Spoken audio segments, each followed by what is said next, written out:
Welcome to What's Up, Bolts? I'm Fernando Ramirez, that cowboy hat don and sunglass wearing son of a gun must be Dan and Dago. Obviously, it is not a preview for a playoff game against the You just Chiefs. had it. You just had to start off that way, didn't you? You son of a bitch. That's how you had to start this. You started off in 23 seconds. You started off How dare you? with I wore a Chargers tie today to school because it was mass day. I still felt the pain, but I'm a real one, so I wear it all it the didn't burn freaking when you time. walked into church. What's up? It didn't burn when you walked into church. No, because I prayed to Saint Jude, the patron saint of the lost causes. I hope that he hears me. I hope he hears me for next season, dude. So obviously it's not the preview.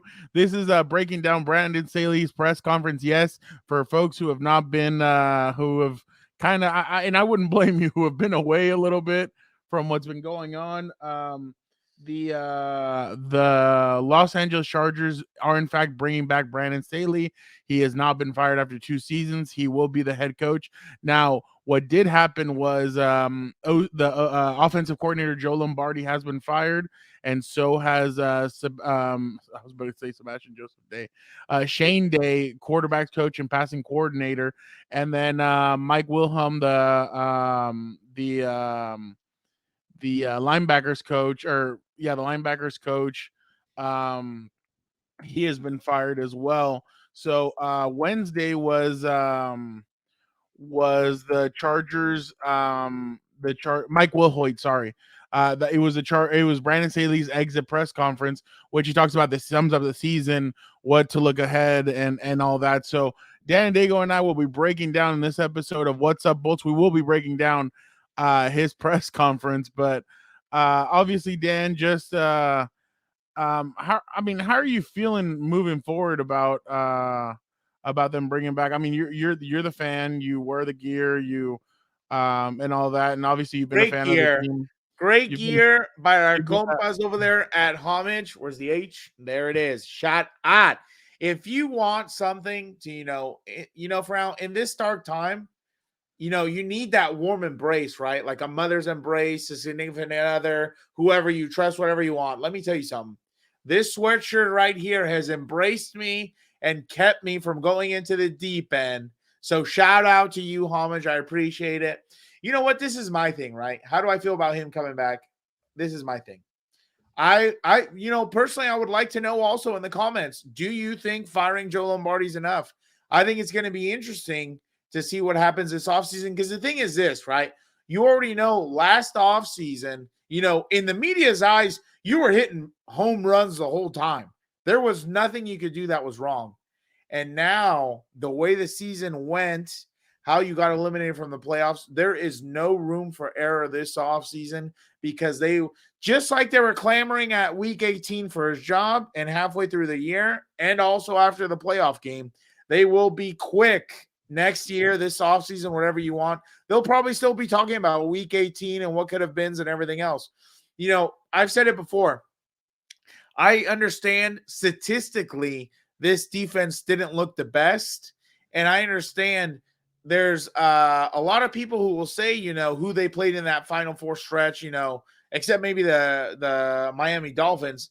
But, I understand there's a lot of that could be counterpoints and everything else. But this is my thing. I always thought, and I'm on record on this program talking about, I always thought the offense was the weakest point this year. And it wasn't like that last year. Last year, they were putting up points like crazy. And that's the thing that did it for me is like the defense improved in the sense that I thought they were a little bit more physical. I thought we suck again. You are really trying to get me going with my adrenaline and No, everything else. keep on going. Sorry. But I thought, while the defense did give up, yardage, Frau, I always thought when it came time to needing something, for the most part, they would give the offense a shot. Obviously, besides you have a few meltdowns, in the final minutes to Patrick Mahomes, obviously to Trevor Lawrence in the playoffs and things of that nature. But, in my mind, it was the offense, the whole struggle this year. And it's like maybe what happened, I was thinking about it today while I was at school at school, in the classroom.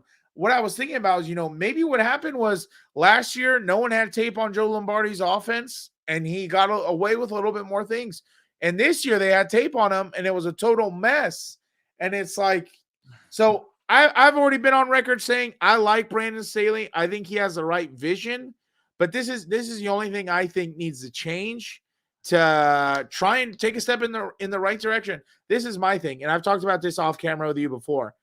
I thought during the season he should have, when he saw the offense struggling the way it was to put up points, I thought he should have, kind of stepped away from play calling to, try and manage both sides of the football now and be more involved in the offense. Because like I told you, for now, bad coordinators will get head coaches fired. And, quite frankly, he should be counting his lucky stars that he wasn't, because it was very bad. And you could only imagine how those discussions went. And that's my thing. I think, that would be best for this upcoming season. I think the other thing is I'm interested to see who they're going to get as offensive coordinator, because you got to get a guy who's, balanced in the sense that he understands how to create a run game and sustain it while also, unleashing Herbert's potential. I think it's like it or not, the storylines are fascinating right now for Al. Even though it was an abysmal performance last Saturday, it's still, it's going to be interesting to see what they do. Did you want? Okay. Did that not answer your question? Yeah, no. He's coming back, so I have no problem with it. Totally understand. I think Gilberto has a pretty good rule of giving a guy 3 years. But it's like I said, I can't remember if it was on the final episode of What's Up Bolts or on regular COMPAS. There's bigger issues than a head coach here. There's a lot of fundamental things I think need to be addressed in the organization, because right now I think you're at the road where it's like, who do you want to be? The fork in the road. Who do you want to be? Like it or not, Pittsburgh hasn't been good in years, but every single time you play them, it's going to be physical defense and run and a physical running game. They are always physical. That's their identity. And some of those franchises have that. And what's the identity? What? The Patriots. Yeah, exactly. The Patriots, the Ravens, like it or not, I'm not a huge Lamar guy, but they always do it. Those certain historic franchises, the 49ers have got their mojo back. They're doing the same thing. Those historic franchises have identity. And right now, unfortunately, for this franchise, the only identity they have is, the memers. The memers taking over social media with, keep on charging and everything else. So, I think right now, like you talked about last time, what did you say? You love social media. No, I hate it, especially social media is just an abomination, but whatever. It is what it is. We need it. I think right now, like you said, they do need to have a meeting. And, from top to bottom, owner, president of football operations / owner, GM, head coach. Those meetings have already been done. And the Spanish family. No, they got together, obviously, and they thought, okay, we're going to keep Brandon and we're going to keep general manager Tom Telesco 100%. for another season. The only thing, I understand that type of meeting. My type of meeting that I'm talking about is, what's the vision moving forward? Oh, yeah. What are we doing moving forward? Oh, yeah. Because right now you have nothing to show. But clearly they already even had that meeting, because he's coming. Like, in my opinion, and from what I heard today from Brandon, is the Spanish family believes in the vision of Brandon Staley moving forward. They believe in what he's trying to build. They believe that he's doing a good job with the team and that he hasn't lost the team. The only thing is, I know what you said about the defense, but I still have very big questions about that defense. They gave, like Uncle Joe tweeted out, they gave they had 11 different running backs rush for over 100 yards. At the beginning of the season, remember, they were giving up big touchdown runs to running backs. That hurt them at the beginning of the season. Now going to Joe, and I'm not trying to defend Joe Lombardi at all, but you're asking how were they able to defend him? I mean, the guy went from interviewing for head coaching positions last year to this year being fired. Now, I think the big thing that happened with his offense, two big things. One is that Mike Williams and Keenan Allen were hurt for most of the season, so that really hurt them. Actually, three things. Two, the lack of speed. And for people that are going to give me Jalen Guyton stop, that is not that I'm talking about. He's not consistent. If you're going to have Keenan and Mike out there, you need a Jameson Williams. You need and I'm not saying a Tyreek Hill, but like you need speed behind those two guys. Like, and Josh Palmer, okay, is a third guy, but now you're going to need speed behind both of those guys. And again, I'm not even talking about DeAndre Carter. I'm talking about you need faster than that. You need guys that are going to blaze down the field, that teams are going to be nervous about. That's what you need when it comes to this kind of stuff, and I think that hurt him.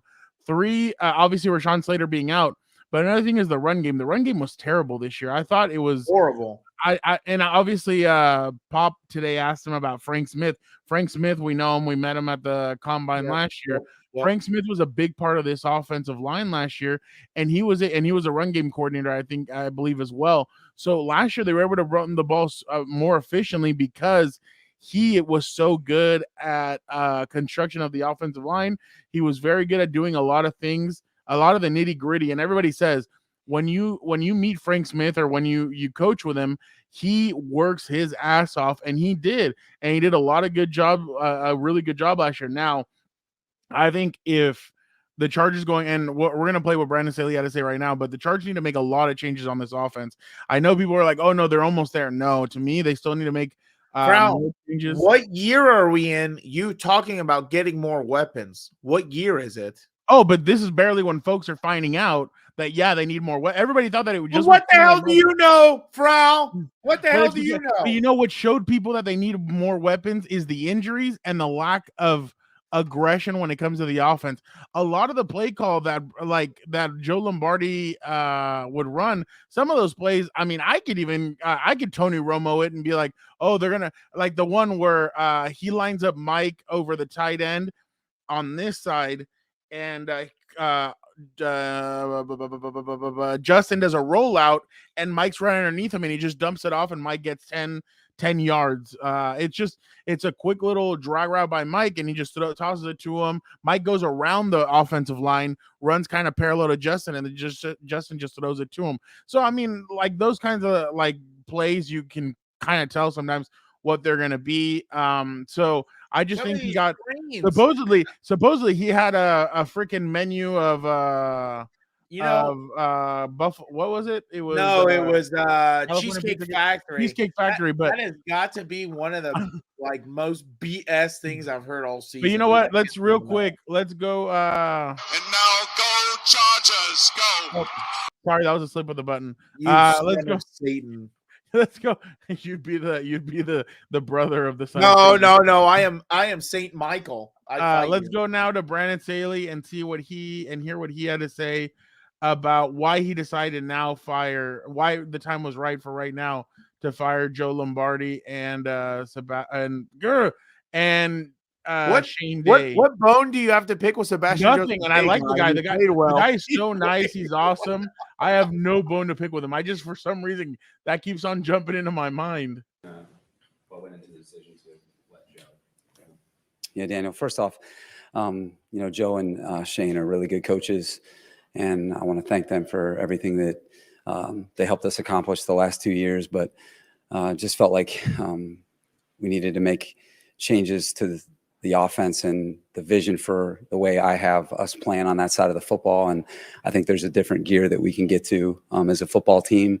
Definitely not an easy decision because they did a really quality job for 2 years, but I think that we can make improvements on that side of the football. And that's where we're going to have our focus moving forward. Why now? Because last year after the season, we talked about creating a system for Justin. We said that, we got it right. I know we got it right. What changed over this year and why now? Why make this decision now? Yeah, I think there's a different level that we need to play at offensively, particularly at the line of scrimmage in the run game and having the marriage of the run and the pass, creating more explosions on early downs. And I think there's just a style of play that's still out there for us. And I think that we made improvements each season and towards heading where I think we can ultimately go as a football team. And again, these aren't easy decisions, but I think you're not trying to, stay in a certain place. You're always trying to take your game to a different level. And that's what it's about, is us, creating that optimum level that I know that our team can get to offensively. And I think we've played really quality football for 2 years, but in terms of, us being able to compete for Super Bowls and ultimately be as good as we can be, I think there's another gear that we can get to. Are you looking for? I know that voice.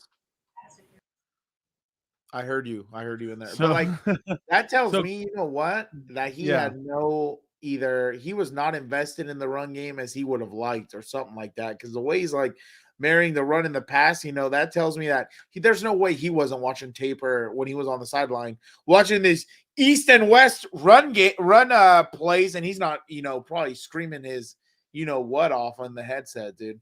Yeah. No, and I mean, obviously, they needed to make a change. I mean, it just wasn't. Well, you knew when someone was gonna fall, dude. Someone was gonna fall. Well, yeah, no, you don't lose like that, and you think, oh, hey, we're all gonna be back. Yeah, no, exactly. So it was just one of those things where they needed to make a change, and obviously that was a change that they felt like making, but it's just I don't know, and that's the thing too, is that the Lombardi offense just became so stagnant at times. And that's the thing. 10 weeks, you didn't score a touchdown in the third quarter. In the second half of games, you couldn't score either. Like, that was the crazy part. They would score one touchdown or one field goal or 10 points and kind of they would get out to such a big lead in the first half. But it was crazy. The other funny part was that Staley today mentioned that in his 35 games as a head coach, they had never lost a lead the way that they did against the Jacksonville Jaguars. Like, usually we're the team that's coming from behind and trying to win and put teams away during my tenure. And he's actually not wrong. I don't think they've really blown a lead like that. It's just crazy that it happened in the playoffs. Cause I mean, with Mike McCoy, it happened, and it happened a lot. With Anthony, it happened. With him, it really hasn't happened all that much, but I think that's because he has a better roster, I think, than any of the other two coaches have had. I still think that Anthony, or that 2018 team was good, but I still think this one's better, in my opinion. And that's why it was even more impressive. Like, he went 12-4 with little to no linebackers. He had holes a lot of the place, and they just schemed it up correctly. But you know what, Farrell? That was probably the last time I've thought this receiving core is elite. Wasn't that? I think that was Tyrell Williams last year, right? It was still Keenan. Yeah, that was Tyrell, but what sucked? What sucked about that is that what's his name wasn't there. They lost. They had lost Hunter Henry for the year. That's right. Yeah. And that's the last time I think I've said, wow, this is wild, dude. They got weapons all over the place. You take him away, you got him. And, that's the last time I thought you've had three guys you can depend on, because now it's kind of been the Mike and Keenan show. And then, you're sitting there, fingers crossed open. Gerald Everett, DeAndre Carter was serviceable. Austin Eckler obviously showed up a few times, but then he wasn't. And, you're looking around, you're like, dude, you need to get somebody, you know what I mean, to try and recreate that as best you can. Exactly. And that's the problem, is that now you're just like looking around, you're like, okay, well, what's gonna happen? Because obviously they have they have, like, and that's the thing, they do have a lot of needs, and that's the crazy part, is that I don't know if folks think that maybe, they're an offense away or this or that. Like, I still think they're a couple of, they need some more pieces. Obviously, they need to start by solidifying the offensive line. 100%. So I really do think that they need to do they need to do some they need to make some movements. They need to do some other stuff. But the first part is going to be finding an offensive coordinator. Now, the crazy part about the offensive coordinator, in my opinion, is obviously it's going to be behind Justin Herbert. That's going to be the most important part. Like, what's going to happen? Like, you need to think, like, when you're looking for an offensive coordinator, you need to look and think, who's going to do the best job at getting Justin to go up to that next level? Who's going to be a coach that can come in, that can change the offensive line, that can help with everything going on, basically, and who can improve this team? That's the thing, that the offense regressed from last year to this year, like you 100%. Said. Yes, injuries played a big deal. Even Justin's numbers regressed. Excuse me. Justin had scored numerous touchdowns last season, and this year he went down to 25. He really didn't run the football that much to score touchdowns at certain points, and it just felt a lot different this year. But obviously, now let's really go and hear what Brandon had to say. This is what he said he's looking for in and an offensive coordinator. So let's go to Brandon and see what he has to say about what he's looking for. Looking for an offensive coordinator. I know that voice. Who's had experience, head coaching experience, and been a coordinator for a while, or is it maybe somebody who's new and giving somebody a chance? Yeah, I think you're looking for leadership. Number one, you're looking for someone that can really connect the group and get them to play a certain type of way. And I think that's where it starts. And that comes from young guys. It comes from medium guys, older guys. It doesn't matter. But it really starts with leadership. And I think bringing out the style of play that we want to have as a football team, because it's about a football team in all three phases playing a certain style. And that's what I'm really after in terms of leading a group and connecting it. And then, in terms of what that looks like is, I think the offenses that I think are the most challenging to defend, and the people who have been here with me are the ones that put a lot of pressure on you every snap in terms of marrying the run game to the pass game, putting a lot of pressure on you with personnel groupings, pace, motion, and being able to get the explosions consistently. And I think that's what I believe in. I want to have an offense that mirrors our defense, because I think that those are the types of organizations, those are the type of football teams who are consistent, game in and game out, season in and season out. And we're going to start that process here shortly. Now, I have a problem with what he said at the end. We want an offense that's going to mirror our defense. I hope he doesn't think that the defense was that much. I mean, you believe that, but he may believe it too. But in my opinion, the defense was not that much better than the offense. Yeah, they had a good 4, 5, 6 week stretch, but the defense was a problem as well. I mean, they both sides were a problem. But to think that this defense is not completely done, but like you have problems still on this defense. They do. Kenneth Murray shined at times. Liability. A lot of times he would miss tackles. He would come in recklessly. He would hit. He would tackle. Look out, Michael Davis in the playoff game, dude. Why? I wouldn't say take out. It was friendly fire. But did he hit him or did he not? It doesn't matter what synonym you want to put to it. I don't know if not. I don't think Nasir. I don't know if Nasir Al-Rally is going to be back. I don't think he's shown the growth that I think fans want, or that the team wanted to see. And he's still about 8 interceptions short of Hilberto's prediction for 10. So that's he was a liability. What's JC Jackson going to be back? When he comes back, if he comes back, is Asante Samuel Jr. going to take that next step? Can you get more guys that are going to tackle and are going to be better? Yeah. The defensive line, is the defensive line going to be better when Austin Johnson comes back? Yeah. When other guys get healthy? That's the thing, is that there's so many question marks on this defense. Why did the defense play better in the back end when they had all these injuries than when they had everybody healthy? And I know. You know why? Yeah. Call on me. I will tell you. Tell me. Jerry Tillery's not on the team anymore. Okay. He was at the second and third level in the run game, dude. But that's another thing, too. What is this defensive line going to look like next season? I understand that. I mean, Brandon may think that the defense was good this year because of that stretch, but I still saw other games where, and you know what? I'll give it to them as well. The Seattle game, I remember, the Jacksonville game, they started off with 2 big turnovers that gave Jacksonville the ball in short distance, and they just put it away. They had that big run. But I just think that the offense has more firepower, no pun intended, because of the players that they have. Now, I think both sides need still a little bit of juice, and I don't know how much. The Chargers don't have all that much cap room as they did last year.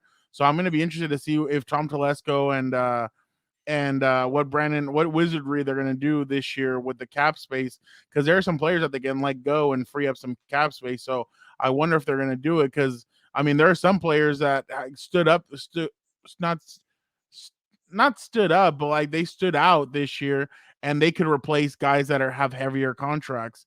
One thing that I'm looking at is Matt Filer. Matt Filer is, I think, due $8 to $9 million this year, but I think the Chargers can save money if they cut him. I think Jamari Salyer would be a good left guard there next to Rashawn Slater. Obviously Corey Linsley stays. Right guard Ion Johnson. Right tackle, what are you going to do? Are you going to pay Trey Pipkins? or are you gonna go Right. look for another right tackle? Or because I think Trey Pipkins is the epitome of what Tom Telesco has talked about, but hasn't really come through with, where it's you mold them, they play better, you pay them. Tom Telesco really hasn't done all, like, every one of his draft class. The first round draft pick is still here, but Yeah. everybody else is basically gone. Trey Pipkins might be the first one where he really, like, the first 2 years, holy crap, you were Yeah. you were unplayable. And Yeah. now this year, when he didn't play, they look terrible. So I think Trey Pipkins should be in consideration of being brought back. I think learning under James Campen, learning under Frank Smith, and then now this year as well, I think he really has grown, and I think he's done a better job. Now it's going to be about improving, getting better, and seeing if the Chargers are going to re-sign him. But again, going to that, I think both teams still have holes, but I think the offense is in better shape than the defense. There's something weird that happened, Dan, and I don't know how to explain it. And you know what? I should have asked Brandon. Um, There was a certain point when Derwin James didn't play this year, where that's kind of when they went on their hot streak. Why? Yeah. Like, why did that happen? Like, why is it that when Derwin wasn't in there, like when they played against Miami, when they played against Tennessee, Derwin wasn't in there, and Yeah. they played really well. There Yeah. was other games. Now is I don't know what it was, and I'm not saying by any means that Derwin James is not Elite. is not a leader. They don't need him. No. Believe me, like Derwin James he's needed, and he is the best safety in the NFL in my opinion. Yep. Can you get now playmakers that are going to help Derwin so that Derwin doesn't have to do all the stuff that he needs to And do? that's the thing. He hasn't had adequate help back Exactly. there. Exactly. So Derwin has to basically put like a Superman cape. yeah, no, but like he needs to be in so many different places that it's hard for him to buckle down and play one position. But I'm definitely interested to see what they're gonna do. But let's go now and hear what else Brandon Staley had to say. This is his message to the fan base. Justin does and what he's capable of. I think it's going to be different. They see what you say about doing things differently, and then they see what happened Saturday night, where you have a 27-point lead, and it feels really familiar to them. So, what's your message to the fan base in terms of this being different and building towards something that this organization hasn't done? Yeah, well, I think we definitely improved as a franchise this season. You know, we took a step as a franchise, and we earned ourselves a spot in the tournament. And I think I'm as frustrated as anybody that's a Chargers fan over what happened, because there's no one that's investing as much as we are in what happened. And the first half of that football game, I think you saw the very best of our team. And then the second half, you saw the places that we need to improve. But since I've been the head coach, I've been the head coach for 25 games. 25. And that is the first time that a lead like that, all right, has happened. And we're the team over 2 years that have come back. We're the ones that have made the comebacks. We're the ones this season that had to fight to come back, to scrap. And so when I say it's different, it is different, because if it were the same, then we wouldn't have made the postseason. We wouldn't have, at 6-6, won 4 consecutive games to earn the top wild card spot. There is progress being made within our football team, and you can see it, because the team that we have right now is a much different team than we had a year ago. And so what I would tell the fans is that I'm just as disappointed as they are, but I'm really excited to get this process started, because just like last year when we made a lot of big improvements in our football team that gave us this chance to compete for a championship, I know that if we keep making that type of progress, then we'll consistently be there at the end. You know what's funny to me in a sense is that fans are so quick to, like, last year you start dating Brandon Staley. Yeah. And you're like, oh wow, like she's bringing you, like she's cooking you food. She's going out and being like, hey babe, I came back. I got movies. And you're like, what, you bringing me food and movies? Like, okay, damn, like, okay.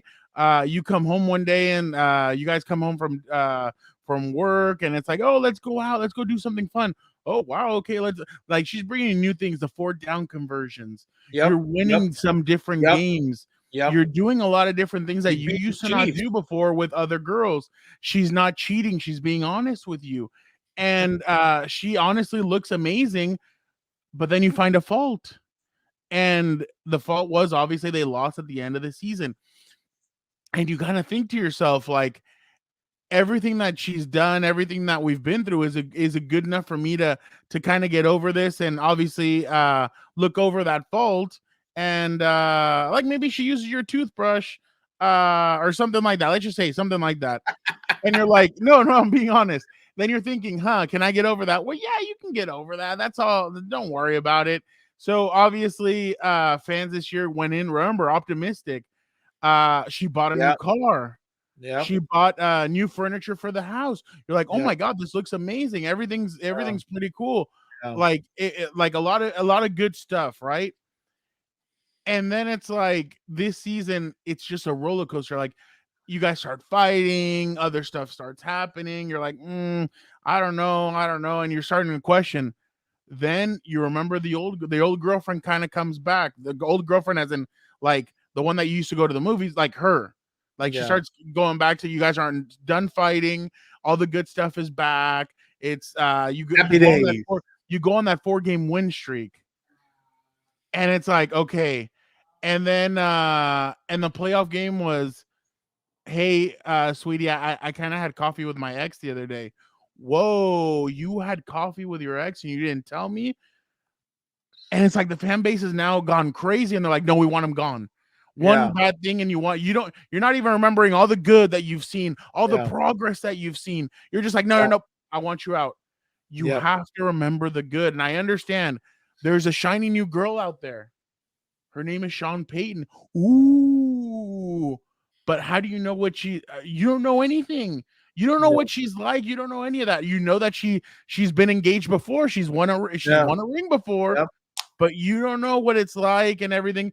Here you have seen progress. You've seen everything. You know kind of what you're getting. And it's like the fan base has already turned their backs on him after, like, you're just not going to let her forget that she went out with, like, she hung out with her ex or whatever. Let's just put it like that. We were on a break to all my friends fans. There you go. Okay. If you are a Friends fan, drop it in the comment. We were on a break. You go. Okay. Dude. You took a break and she ends up saying, hey, during our break. Yeah. Okay. There you go. But okay. Stop with the I'm done with the analogy, but still it's like you have seen progress. The only thing is this year the injuries really caught up to this team at some extent, but really you do have to give credit where credit's due. They came back, they got the 5th seed after being out of the playoffs. They completely jumped in and got the 5th seed. They were a couple of bad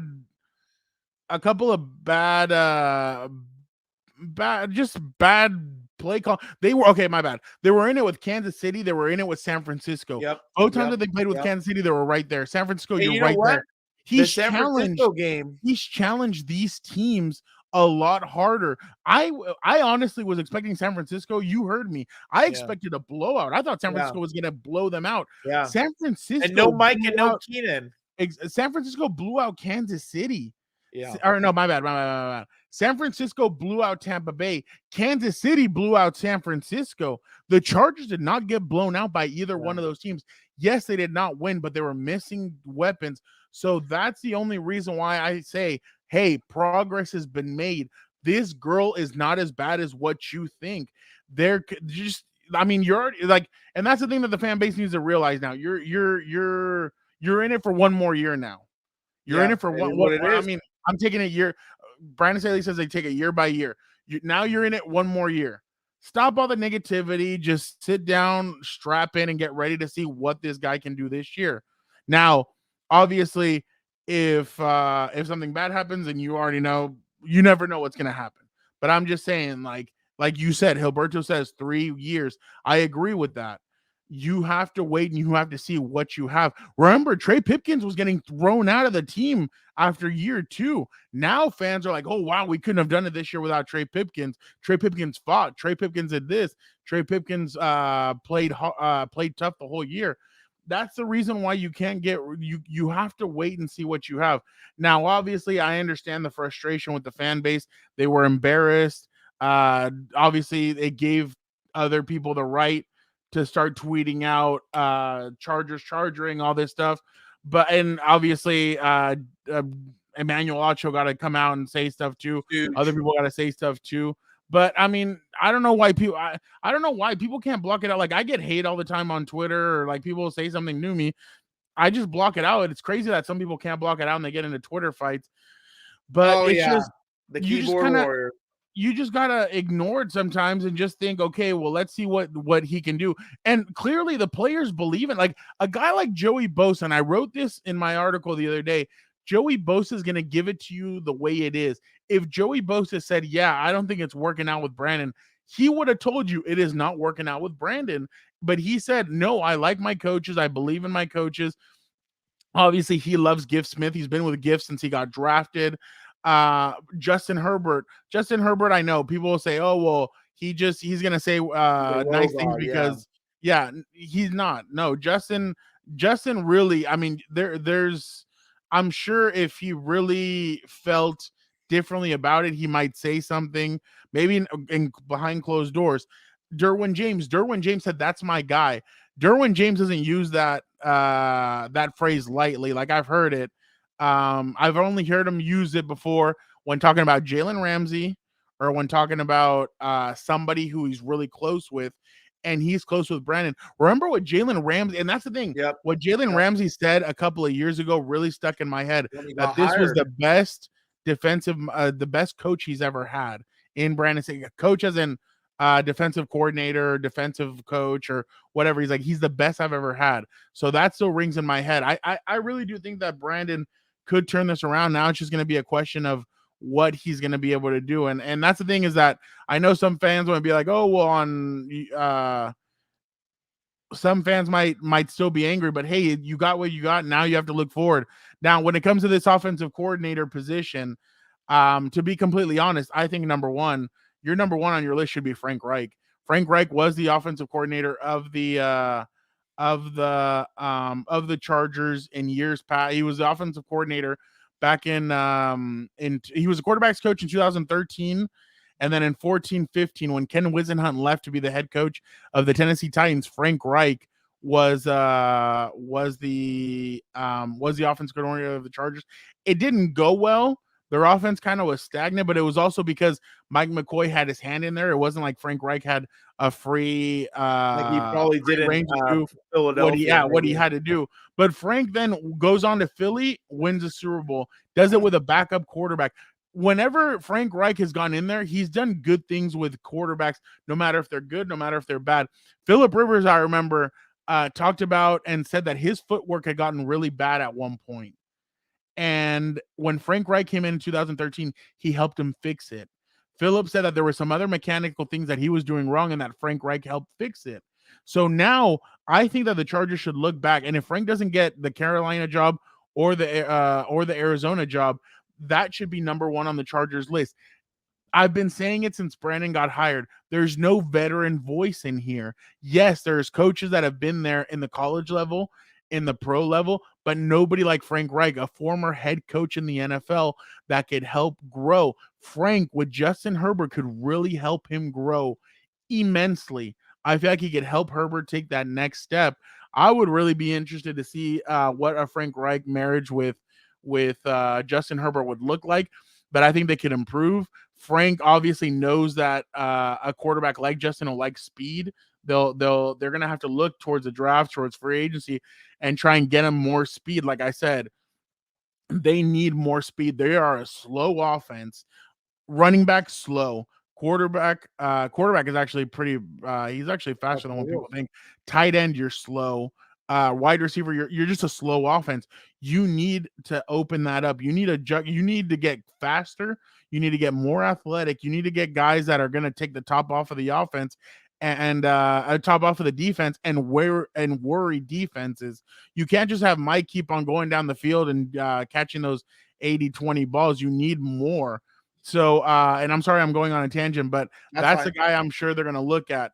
Another guy that I feel like they might look at is, Brandon, when filling out his team, he really did look at the Sean McVay, Kyle Shanahan kind of tree. So I wonder if like a name like Michael LaFleur, who was with the Jets, he was their former OC. I know that the Athletic has reported that the Rams are looking at him to maybe take the Rams offensive coordinator position, but he's the brother of Matt LaFleur, yeah. the Packers head coach. The one I He's- have a vendetta against. He's a name that I think would be interesting as well. Thomas Brown, I Rams think the assistant only, head my bad coach. to cut you off real quick. I think Yeah. the only thing that would be tough about that one for a lot of people to swallow in this organization is that he came from a Jets offense that looked terrible and connected to Zach Wilson. So Well, yeah, but he had Yeah. the Manhattan MILF Hunter. Here he's gonna have Justin something freaking different. Herbert, But yeah. Thomas Brown, Rams assistant head coach and tight ends coach. The reason why he's an interesting name is because he was also a running backs coach with the Rams. The Chargers need the running game to get going. And again, I'm gonna stand by what I've said. Austin Eckler is a good running back, but he's not an every down back. They need a bigger somebody who can take the bulk load and take the hits at the end of games. The Chargers were trying to run the football at the end of that game against Jacksonville. They couldn't. But they just couldn't. They couldn't get it done. Yes, part of it was the offensive line, but it's also the fact that Austin Eckler is not a bully. He's not a guy that's going to put his shoulder down and knock you flat on your behind the way a Melvin Gordon or other running backs like that. Like even the Packers use what's the big guy's name? The one that was gonna AJ Dillon. Yeah, Boston AJ Dillon. Connor, Yeah, the one that was gonna go there. with Boston Connor and do the Oklahoma drill. They use him at the end of games. So you need somebody like that. Thomas Brown is an interesting choice for OC, but that's why I asked Brandon. I'm like, Brandon, are you willing to go and get like, do you want somebody with head coaching experience? That's going to be interesting to see what he decides to choose from. But Brandon said he's really going to sit down and look at this and see what he believes in. But I think it all starts with Justin Herbert. Who is going to best help Justin Herbert get what he needs? That Joe Lombardi offense, I'm telling you, it was just not good. You could tell at times that they fell into a lull and they just couldn't get out of it, and he'd be running some weird stuff. So I think that they need to go more under center. I think they need to do more Add a fullback. Do more out of the backfield with Herbert. Move him around, rollouts, have him do a lot of different things that are going to help him grow as a quarterback and be better. But I really do think that they need to do a lot of they just need to do better. So I'm interested to see what they're going to do moving forward. But yeah, that's a little bit of my spiel. I just feel like they need to get better, and I think that that's a way to get better if you bring in a veteran guy like Frank Reich. I mean, and there's nothing wrong with signal callers who are brand new like Thomas Brown or other guys, but I'm just interested to see what Brandon really is going to be looking for and who decides to get the job. And he said it, and everybody else has said it. This is probably one of the most, heck, I think this job might be more interesting than head coaching positions, just because you got to work with Justin. This could catapult this a guy like Frank Reich. This could catapult him. This could be a 1-year job, and you catapult yourself into a new job. By the way, I forgot to mention, I know we're 45 in and I have just barely mentioned it. Brandon Staley, I asked Brandon Staley and he said he will be calling the defensive plays next season again. So is that a mistake? I don't know, but Brandon said he'll be calling the defensive plays next season. I asked him, is this the only turnover you expect with your defense? Because I kind of I wanted to start off with that, because I wanted to see maybe he'd say, oh no, like there could be more changes. Now I'm not saying that Ronaldo Hill has done anything to be fired or anything, but I thought maybe he'd go to bring in a veteran. Maybe he'd go that route of maybe firing Ronaldo Hill and then bringing in Vic Fangio as his DC and having Vic Fangio call the defense. He said no. He said yes, there might be some changes. He said guys might be taken from their coaching staff to fill in coaching staffs other places, or they could sit down and decide that one coach they're going to let somebody go, but that this is not the finalized coaching staff that besides the openings, but that there could be more coaches that leave or are fired. That's what he hinted at. So that's going to be very interesting. Again, he was asked about the Mike Williams thing. He doubled down. He said that he would feel bad if it was any other player, if it was Alohi Gilman, if it was any other player, he would feel bad if they would have been injured, but that just because it happened to be one of their better players, that he understands the frustration. This is what Brandon, Dan, let's go real quick and listen to Brandon and see what he had to say about what he's learned about himself and his team after this season. Oh, Jim, it's so high level. We don't have enough time in this press conference. Everything I do as a leader is to try and start with myself, and there's so many things that go into being a coach. And, it starts to me with relationships and making sure that you're onboarding the right people and that you continue to improve and to grow and to hold people to that high standard. And you got to live that mission. They got to see that through you. And that's what I try to do is be the same guy, be consistent, people know the type of competitor I am, and be able to see me making improvements in the areas that I need to make. And, our players, our coaches, you guys, the improvement I made from my first year to my second year. You're able to see it visibly. I don't need to tell you the improvements I made. Hopefully I can show it. And so I know that that's something that I have to continue to do in order to be as good as I can be in my role. And that's something all of our players know, is that, this doesn't, this means more to me than anything in the world. And, like I said, I'm excited to bounce back and to really attack this offseason and compete at a high level. So obviously, Brandon is fired up to get started. And you know what? For folks who don't know, I mean, and it's just stuff that I know. He really does spend a lot of time preparing. He's one of those guys that he is in his office. He's trying to find new ways to get better. He does. And I'm not trying to defend anybody. I'm just giving you guys know. I'm going to give it to you guys real. I'm going to give you guys what I know. We're not here for clicks or any of that. Like, exactly. He doesn't slack off. Brandon really is trying to build the best team possible. It's just a matter of putting the pieces together. Now it's going to start with the offensive coordinator. What are you going to do? Who are you going to go get? You need to get somebody, and you need to think about Justin when it comes to this. You need to think about what your identity is going to be. Your identity on offense is Justin Herbert, but you need to go get running backs. You need to go get receivers. You need to get better at tight end. You need to and it's funny. And I know that you already looked at a mock draft, and I think the Athletic had one, and they had a Michael Mayer tight end going to the Chargers with the 21st pick. And I thought, wow, can you imagine if the Chargers were able to re-sign Gerald Everett and they had Michael Mayer, like that tight end duo? And I mean, you bring back Donald Parham, that trio could actually be very, very, very, very dynamic. But I mean, obviously, we're going to see what happens from here to the draft and everything. But again, from all my people, I know that you guys are all sick and tired of Notre Dame people being selected by the Chargers. This kid is real. I've watched this kid. I saw him practice. I've asked around. I asked around while I was at Notre Dame. I know that this kid is legit, and he could be the next big tight end to take over the NFL. He's a mixture, legit, of Travis Kelce and Rob Gronkowski.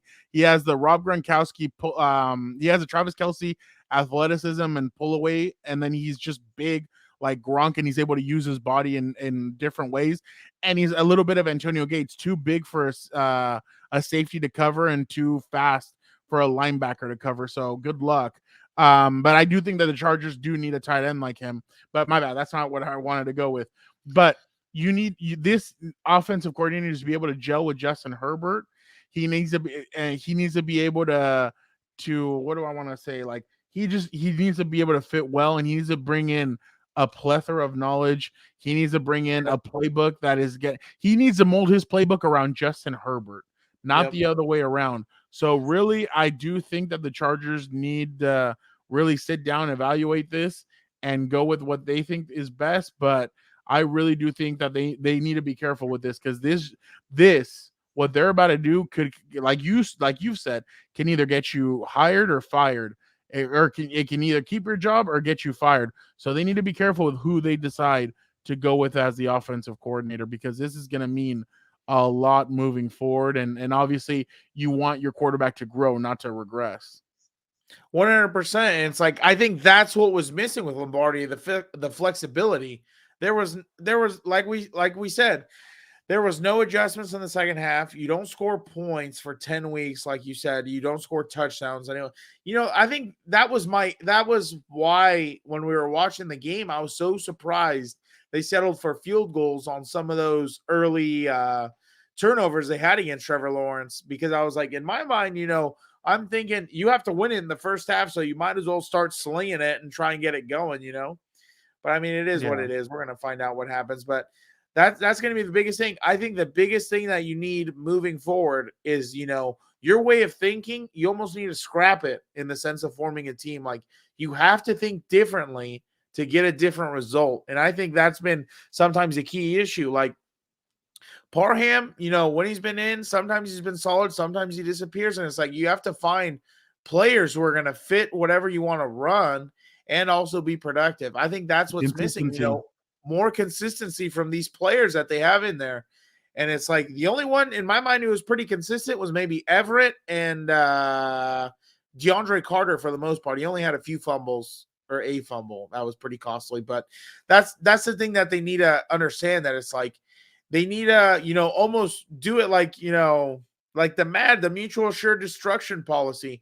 You have to load up on offense so that no one can stop a certain number of weapons. At one point, they're not going to be able to hit it. You know what I mean? You have so much stockpiled, they're not going to be able to stop every single thing you throw at them.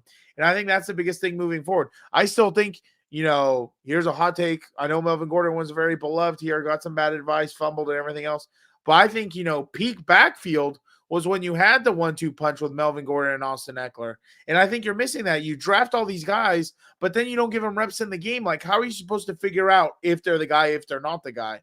So it's like that's the only thing that's I never thought Spiller did anything wrong to get him not any playing time. And I was just so surprised. Like, they were going with Roundtree, they were doing different things, and I'm like, why is Spiller just not getting any time at all? If you drafted him, like, exactly. and they didn't use him at all this season. So I was just surprised that he just rode the bench basically the whole season and didn't play. Yeah, yeah, exactly. Like stuff like that. And it's like on the other end now, I will say this, like I've said before, no one expected him to be the freaking LOB over here dominating the game. But it's like, what you have to do next season is number one, in my opinion, defensively, number one, you have to find guys behind Khalil Mack and Joey Bosa. They are so overworked that come crunch time, you can see their chest just compressing and coming back out. They're exhausted, especially when this offense can't sustain drives. So that's my two things I think you need to do. Number one, you need to find an offensive coordinator who understands how to extend drives and keep them alive, chew up clock, give your defense a break. You need to find guys behind Joey Bosa and Khalil Mack. That's number one, dude, because you have to be able to generate pressure without throwing blitzes and stuff like that. Like that's when you know a defense is dominant. When you have good play in the back end matched by good pass rush with your 4 linemen that you have, or even 5 if you want to go into like a bear type thing. And, I think that to me is some of the biggest thing. I think the next step would be finding someone who's going to be a good inside linebacker, because you have issues sometimes run fitting in open space, they whiff and stuff like that. So that to me is, number one, like you said, you need to find an identity on offense, because right now you don't have one. So you need to figure this out. And this is a quarterback who actually deserves to have an opinion over who's going to be coaching him, not like some stooge out in Arizona who all he does is, cries and moans and hasn't done much to show for it. But, this is the time, it's really do or die time this offseason. It's do or die time. And, to go back earlier to your point about people kind of, being 50-50 on Brandon Staley and everything, hope is a dangerous weapon, dude. You give people hope about turning it around, doing something different. All of a sudden it's gone because of other things, injuries and the like. And, people don't know how to react to that. They don't understand. They might not understand, they were like, everything was going so well and it's all going to hell now. And it's like, totally understand the sentiment, but it is what it is, dude. You got to block that stuff out, because what are you going to do? Like, either way, at the end of the day, you can't affect anything in this organization. Like, that's the way I always look at it. That's why when they lose on Sunday, there we go.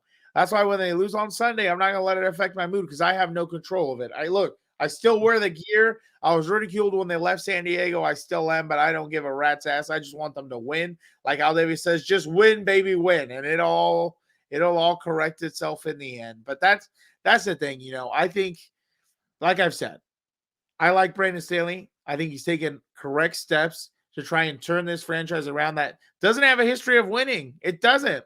It does not have a history of winning. So what does that say? It's an even bigger uphill battle to fight. And it's like the problem was, number one, the expectations in the offseason. A lot of people pay attention to those things. And it's like, unfortunately, that's what really killed them, because it's like, here we have, all the storylines of Kansas City's weak now. It's the perfect time to someone else win the AFC West. And here you go. You get the crap kicked out of you again, and they walk away with the division once again. And it's like, it's going to be interesting to see what happens this offseason for now. Like I said, you cannot have any errors this offseason. You cannot. That's what she said. Yeah, exactly. Exactly. Because she'll kick your ass to the curb too.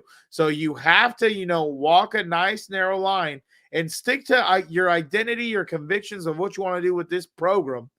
And you gotta go for it. I think next year, I hope we go a little bit for it more and we get a little gutsy more on fourth down, because I thought that was probably some of the missing pieces in this year. Yeah, well, I mean, we'll see what happens. We'll keep you guys informed on what happens moving forward. We still don't know yet if we're going to do an exit. We're not going to do an exit press conference yet, or what's up Bolts yet. Why? Because whenever they announce the offensive coordinator, we're going to jump on. We're going to talk about it. So Dan and Dago and I are not going anywhere just yet. We will see if we're going to do be on the lookout. We may do one for Tom Telesco or not. We'll let you guys if we do one tomorrow, it'll be up on the YouTube page, and obviously on all streaming or on all platforms, Apple Podcasts, all that stuff. But we appreciate you guys again. Don't forget, smash the like button. Go get your homage stuff in the description. Get some cool threads, dude. We appreciate you guys so much for checking out the show. Don't forget to check out other stuff. Don't forget to check out Compas on the Beat. We talk about all the playoff stuff, and obviously the Gilberto's riding high on his Cowboys and his Chiefs. Yeah. So we'll see what happens with them going this weekend. I explained why I don't think that Jaguars Chiefs game is going to be a blowout like some people predict. I think it's going to be a lot closer than what people think. Dan goes in on Rex Ryan, so don't forget to check out that. And Rex Ryan used to be one of his favorite coaches, and now obviously he has something to say. Dan's got something to say. And don't forget to check out Compas FC. Is Marcus Rashford the best player right now in the world? Is Man City the best? Is Man City? What's going on with them? Pep Guardiola and his team have dropped points lately. What's going on with them? The fellas got everything going for you guys there. And don't forget, like, subscribe, be a compa, tell a compa about what your compas are doing. All these different shows are all for you guys, the listeners. We appreciate you guys so much. Have a great day, and be on the lookout to see if we do another episode. We appreciate you guys so much. Thank you, guys.